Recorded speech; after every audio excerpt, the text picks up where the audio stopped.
Hi, everybody. Ian Bremmer here with another edition of The Red Pen. The Red Pen. And today we're taking our red pen to an article by Washington Post columnist and author Max Boot. It has the frightening title, "By Humoring Trump, the GOP is Enabling Authoritarianism."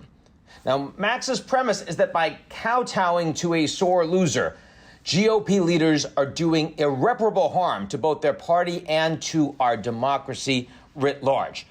I do think that there is a lot of disappointing behavior here from Republicans and certainly from President Trump. But I do not think U.S. democracy will crash and burn because of it. Let's get out the red pen. First, Max writes that it was inevitable that if Trump lost the 2020 election, that he would allege that he had been cheated of his rightful victory, even without any evidence of any cheating. No argument from me there. That is exactly what's happening. But then he goes on with, what was not inevitable was that the leaders of the Republican Party would support his claims. Actually, not so much. All leaders of the GOP are not supporting the claims. In fact, a number of Republican senators have already called Joe Biden to congratulate him on winning the presidency. And Senate leader Mitch McConnell is supporting Trump's right to make the claim, which is very different from saying that the claim is correct. I'm not justifying why they won't congratulate President-elect Biden. In my view, they all should. But that's very different from Max's argument.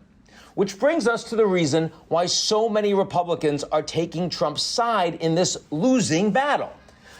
Max writes that they keep the charade going because their leader is too much of a snowflake to admit he was just repudiated by more than 76 million Americans. It's not the Republican Party's finest moment, I agree. But it's also true that the president was himself endorsed by more than 70 million Americans. He lost.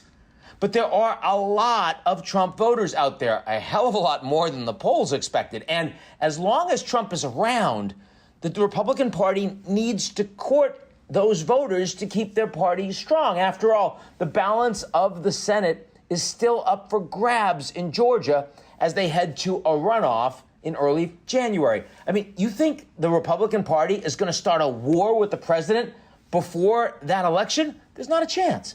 Finally, Max writes, many countries have elections, but only in functioning democracies do losers recognize the result and transfer power to the winners. Here's the secret. Concessions are nice. They're appropriate, but they're not necessary. Stacey Abrams lost the Georgia governorship by 55,000 votes to Brian Kemp, who is now governor. Stacey never conceded. It didn't matter. Joe Biden will become president on January 20th. You can bank on it. And he's going to, even if Trump doesn't wish him well or doesn't go gently into the good night. Max does make a good point near the end of the article that we all agree with. A quick concession from Trump is better for national security. He cites the 9/11 Commission report saying the delayed transition after the contentious and drawn-out 2000 election made the nation more vulnerable to the terrorist attack that followed. This is one of many reasons why President Trump should quickly concede and release the funds and resources necessary for the peaceful transition of power to President-elect Biden. But no, the fate of our very democracy doesn't hinge on a congratulatory tweet from the very soon-to-be ex-president, Donald Trump. That's your red pen for this week. See you again soon. And in the meantime, stay safe and avoid people.